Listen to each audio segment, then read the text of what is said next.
din na. Yes, of course. Message na ako, boss. Siya din ang nasa likod nito. Ma'am, next steps po. Next move lang, yes. Sorry ha. Kasi crucial itong gabi nito. Pag hindi may labas yung PRO, ano next move niyo? Hindi ko alam. Hawakan ko ba yung gulong ng airplane na yan? So, i-stop mo. How are you feeling, ma'am? Yes, sinasabi ko lang sa inyong lahat, Pilipino kayo, huwag kayo pumayag na isang Pilipino bibigay sa mga dayuhan, lalong-lalo na pag labas na sa batas yun. Actually, some sort of, I don't know, what do you call it, state kidnapping. Parang ganyan na yung nangyayari. And all because, kahit kumakain kami rito, para kay Duterte to. Tama. And para kay Duterte to, para kay kumakain tayo. Wait lang po.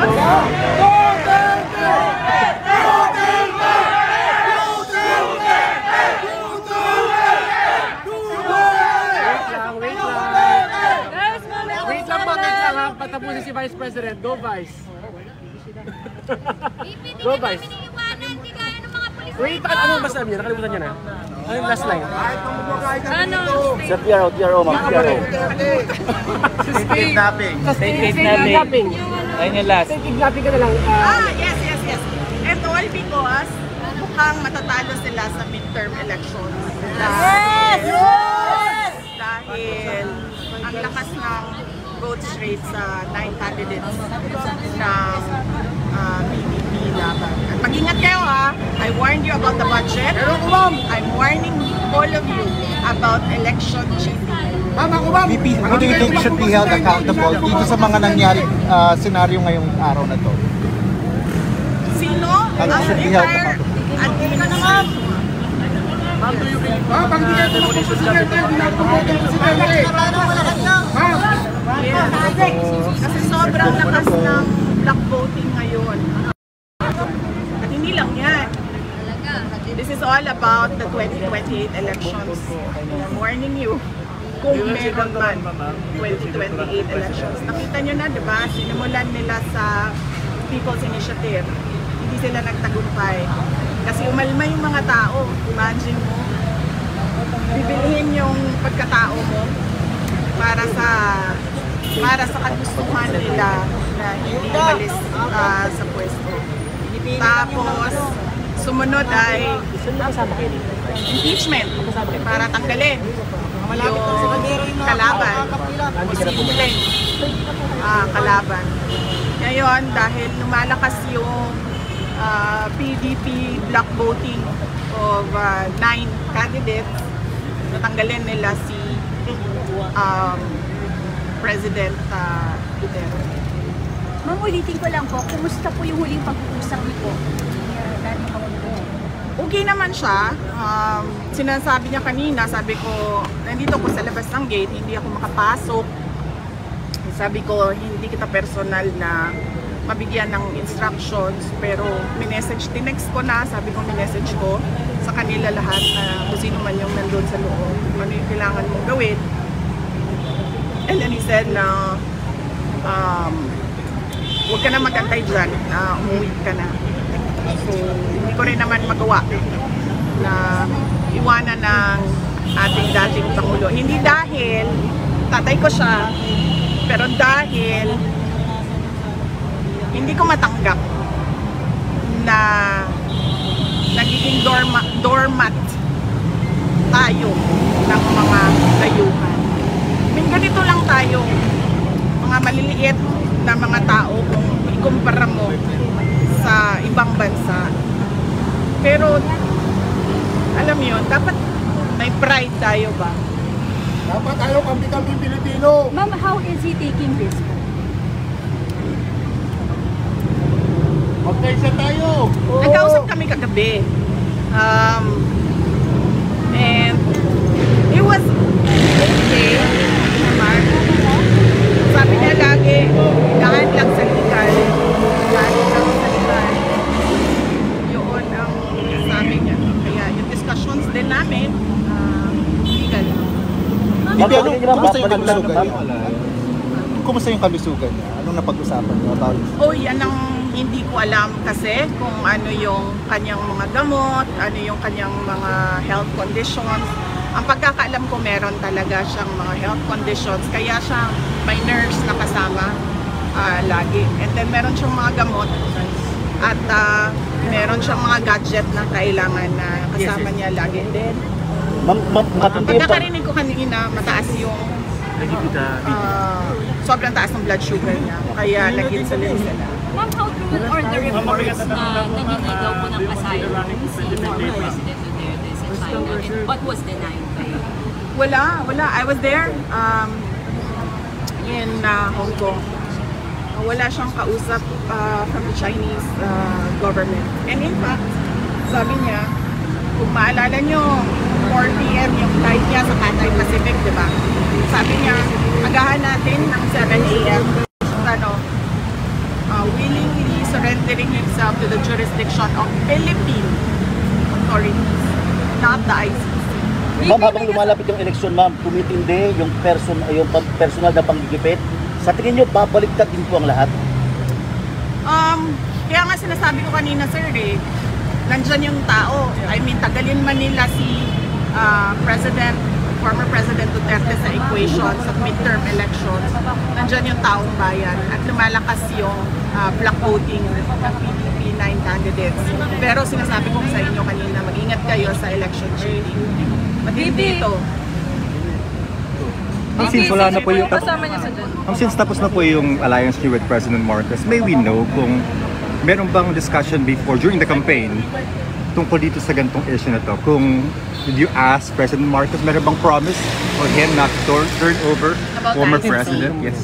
We did not discuss anything about Pero were there discussions before this? No, with President Marcos, no. There were no discussions with President Marcos, except that I wrote him a letter and then he replied regarding the ICC and that there will be no cooperation with the ICC and we'll release that letter. And how are you feeling, ma'am? How are you Miguel feeling? Diaz, sino ba kasama niyo sa sa plane? Ako hindi ko alam. Hindi kayo Sorry. Alam ko lang yung mga hindi nakasama sa plane, yung nasa Which- labas. Kasama si Kitty, hindi nakasama. Nandoon si Kiki sa labas. Yes. And Common Law 5 nasa labas din. Yes, si Hanilet nandoon din. Okay. Ma'am, how are So you sino po feeling, yung tatlo, ma'am? ma'am, nakasama? I'm okay. Ano lang ako, kulang sa tulog dahil nagbiyahe kami kanina. Pero kumain ako kanina, huwag kayo mag-alala. Pero as Vice President, Init ako ulo. as Vice President, ikaw pinapayagan mo pa. So parang hindi mo nagagawa yung supposed to have power here. Wala tayong magawa Kung susunod sila sa yung Philippine National Police, kung susunod sila sa illegal na mga order, wala tayong magagawa. Yun yung desisyon ng Philippine National Police. Mag-implement sila ng illegal orders. That's what they did with Yusek Zalaika Lopez. So it's not surprising that it is happening. Ma'am, may mga balita na kayo daw po, idinadawit po kayo dito po sa issue ng ICC. Sa tingin niyo, ma'am, baka kayo na po ang next na puntirin after this? Oo, sinabihan ako ng nanay ko. Sinabihan ako ng nanay ko, sabi niya mag-ingat ka dahil ikaw ang susunod. Handa na, ma'am. Anong handa? Kumbaga, handa na harapin, handa na para malampasan, mapagtagumpayan. Iniisip ko lang ang gastos sa abogado Magastos kasi ang mga abogado. So yan lang naman yung concern natin sa ngayon. But so far, napaghandaan din naman yung gastos para sa mga abogado. Okay lang. Yes, my mother warned me about me as the next target for the ICC. Ma'am, ba't di pala kayo magkasabay umuwi ng Pangulo? Para pinapalayo ko ba niya sa kumbaga sa circle na kumbaga wag ka na idamay ng pamumulitika? Hindi. Kasi kami, kung napapansin nyo, kahit dati, hindi kami nagsasabay sa airplane. Na silang mag-asawa or kaming mag-ama. Hindi kami nagsasabay sa airplane. Kasi pag nahulog yung airplane, mauubos kami lahat. Kaya Okay. never kami nagsasabay sa mga airplane. Ma'am, Kaya hindi rin ako makapagsabi sa loob na sasama ako sa airplane na yan. ma'am, ito pong private plane, ito pong chartered plane na pinagsakyan po kay PRRD. Pag-aari daw po ito ng isang congressman na si Congressman Zaldico. Tama po ba? Hindi ko alam kung sino ang may-ari ng airplane. Pero nung nakita ko na sinasabi nila na galing sa Pilipinas lang yung airplane, nakikita na natin na Private.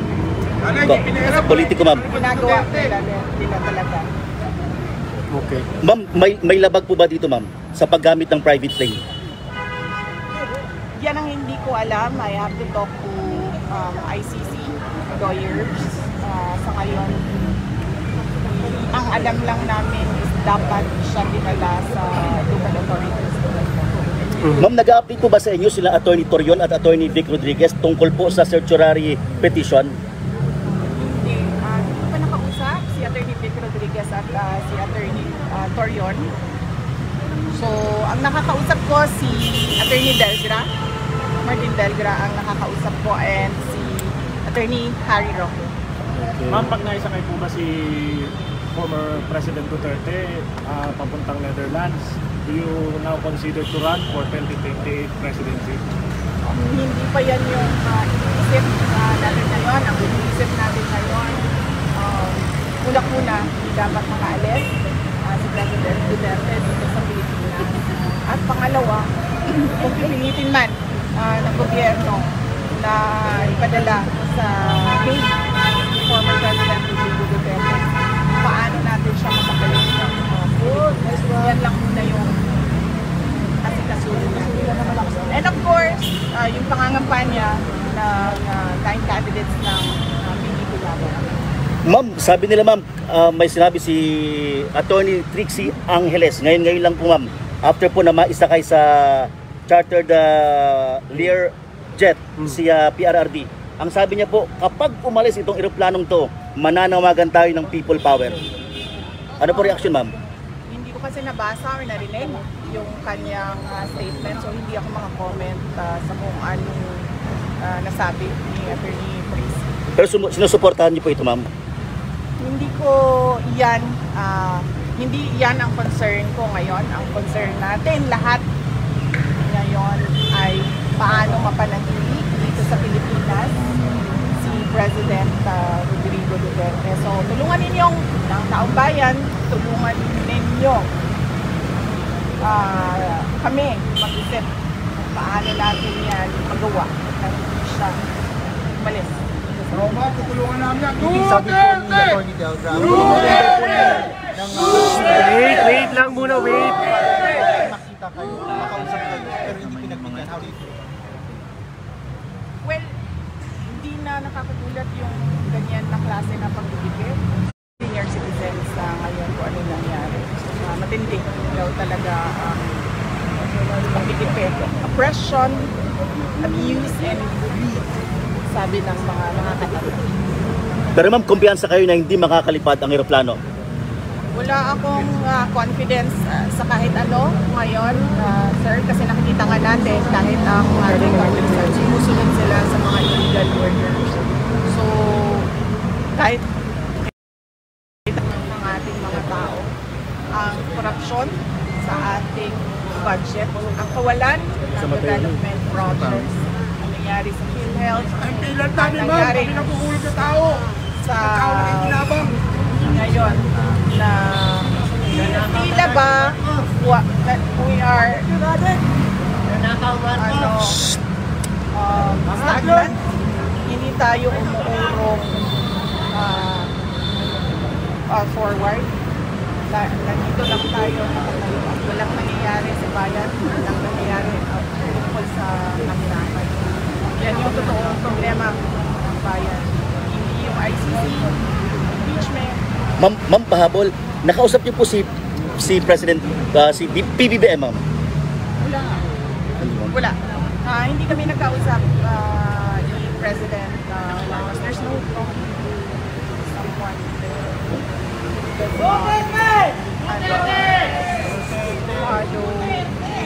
follow on with this. Thank you, ma'am. Thank you, VP. Ay, cellphone pa. Aray. Hindi, nandito pala kayo? Ayan na si Vice. Yes. Pa-interview. Dito pa sa Hatnet. Nagdala ko ng wait.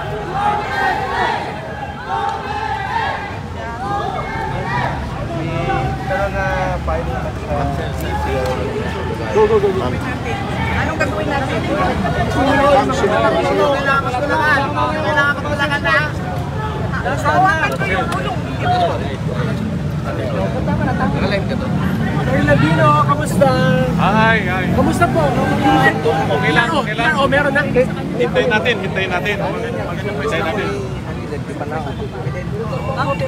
Hindi pa tapos yung kanilang deliberation. Hintayin natin.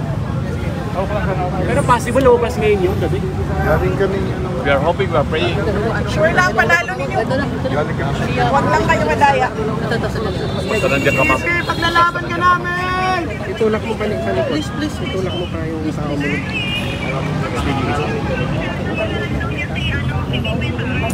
Bantayan niyo kasi yung cheating. Grabe talaga. Lagyan, itulak mo pa yung Okay, gawin talaga nila.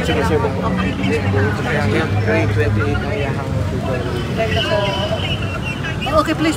Lang sila. Saan pa man diya? Wala pong nakalupad.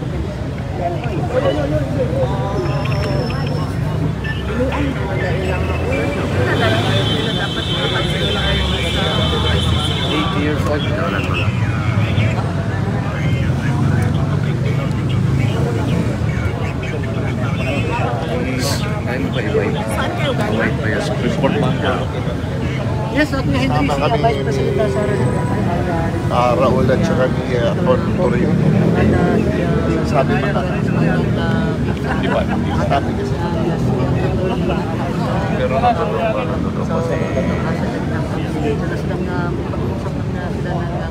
pero yung matagyang sasakyan Okay lang ka. Oo, kaya ako si Kitty lang. Hindi ka rin kung babala na. sa Pasay. VP Sara, live sa DCRH. Sa DCRH po. Si VP Sara, ma'am. Mamaya, sir, Si Kuya Henry. kausap namin si Senator Bongo tsaka yung mga senators natin. Okay, pagkatapos ka rin.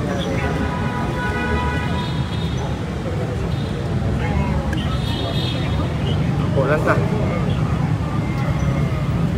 Kuling kausap ni... Kausap.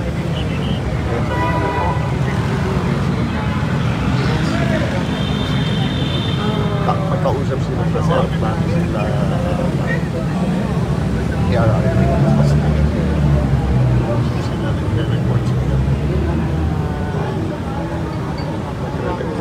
Sa akin naman na hindi ko naman labas.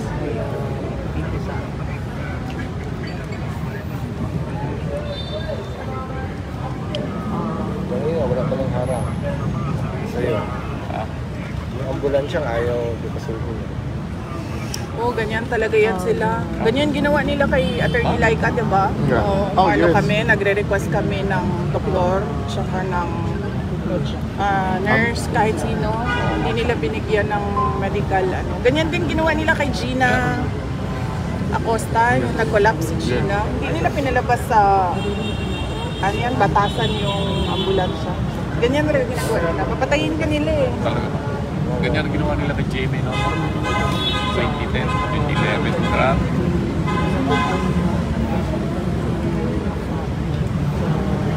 Well, This is even much worse. Much worse.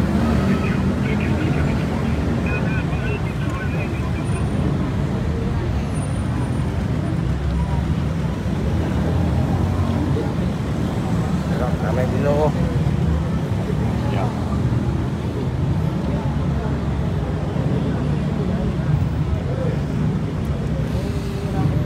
Yang yun lang ako kaninang isisi niya, ayaw ko pasukin. Pauna lang may equipment na lang si Bakagne. Bakagne, sakit yun.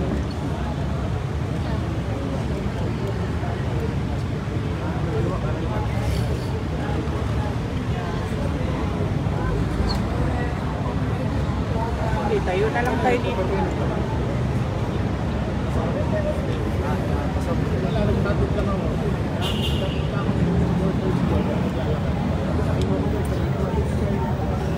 Wala ka? One lang. Manakot lang.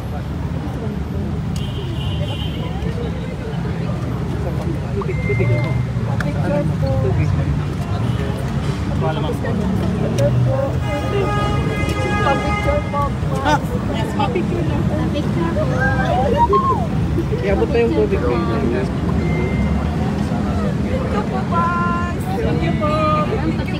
Attorney Sal. Sa Mindanao po kami, ma'am. Ma'am, pwede na po. Taga Davao, ma'am. Pwede na kayo, ma'am. Ano ka sa conference call sa Hindi uri, nasa linya. Oo, sandali. Oo, ma'am. Yes, sir. Kaya kitikitan mo yun dyan sa community. Kaya dyan. Ikit-ikit ka na dyan. Request mo sa likod yung babae na yan para request mo sa